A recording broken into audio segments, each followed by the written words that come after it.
You have to be an optimist if you're in the ski industry, especially these days. But it's hard to beat putting a planned ski area on your piste map nearly 60 years before it's actually built. While things can move at breakneck speeds on the slopes, behind the scenes it's a bit slower, as La Rosière well knows. This intimate resort hard up against the French-Italian border already has so much going for it. Sun-facing slopes, views of Mont Blanc, a friendly, chilled-out atmosphere and the great geographical luck to share its ski area, Espace San Bernardo, with Italian neighbor La Tuile. The combination is irresistible.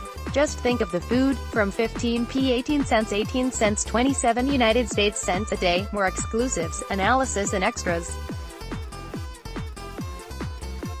But the opening of the Mont Blanc sector this winter has given it a fresh boost, and a new highest peak of 2,800 meters. Advanced skiers who might have thought La Rosière didn't offer enough challenges have a whole new playground to explore. It's not just the 5 new red runs, pretty much the resort's toughest, that make up the bowl-shaped sector. Thanks to 2 new 6-seater chairlifts, you can now access an enormous amount of freeride terrain that previously was a tedious schlep to reach. Created with Sketch.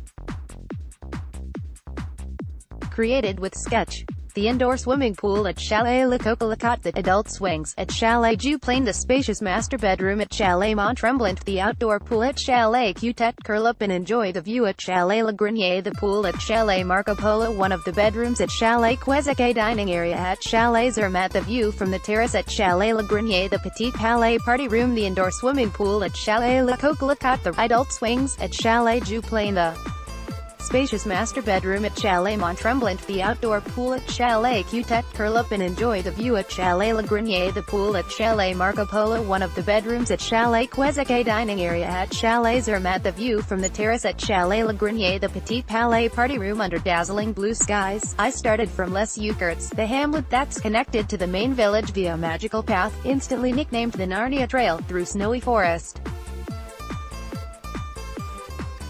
I had quiet corduroy pistes up and across to Fort de la Redoute at 2,390 meters, where a panoramic walkway angled over the abyss and gave me gorgeous views of Mont Blanc in Italy. Cruising down the New Blaireau and Bouleau Reds to pick up the Moulins chairlift, I followed it with a stint on the Mont Blanc lift, 32 seats of which carry the names of competition winners who now have their own bit of immortality.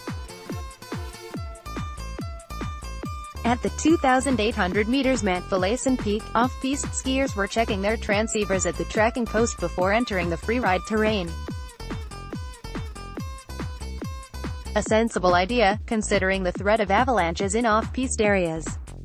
After filling up with views of Mont Blanc, I headed down the Serpentine 2,800 run, which got narrower and steeper as it merged with Coombe and Gallinet. No motorway runs here, the resort had to follow the natural shape of the mountain. Perhaps it was the novelty factor, but these slopes were the busiest I'd seen so far, relatively speaking. In spite of that, the sense of space, of being in the midst of a vast white expanse, was uplifting. La Rosière shares a ski area with La Tuile across the Italian border. Adam Batterby, lunch at Lantagel on Tadra's piste on the way back to the village put me in the mood for the following day's jaunt into Italy. A groan of ravioli combining a cepe cream with reblochon cheese was a heavenly marriage of 2 cuisines.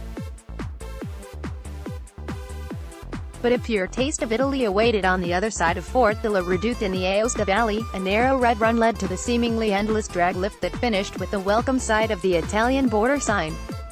I skied down to the Col du Petit Saint Bernard. In summer a road through the mountain pass, but in winter a snowy spot for hot chocolate at Bar du Lac and the chance to swap languages. Mont Blanc opens up off-piste terrain as well as new runs. Adam Batterby, uncrowded pistes, mostly lovely wide reds, took me to the mountain restaurant Maison Carl, which, despite its French name, was firmly Italian. As I dithered between gnocchi with fennel-infused sausage and ravioli with mozzarella salami, cheese and walnuts, the kind waiter took pity on me and gave me a half portion of each. Coffee and grappa on the terrace in view of the glacier, under clear blue skies, plus more empty pistes after lunch, all added up to sheer joy. Even the drag lifts didn't spoil the mood, and there are plans to convert those to chairlifts in the next few years.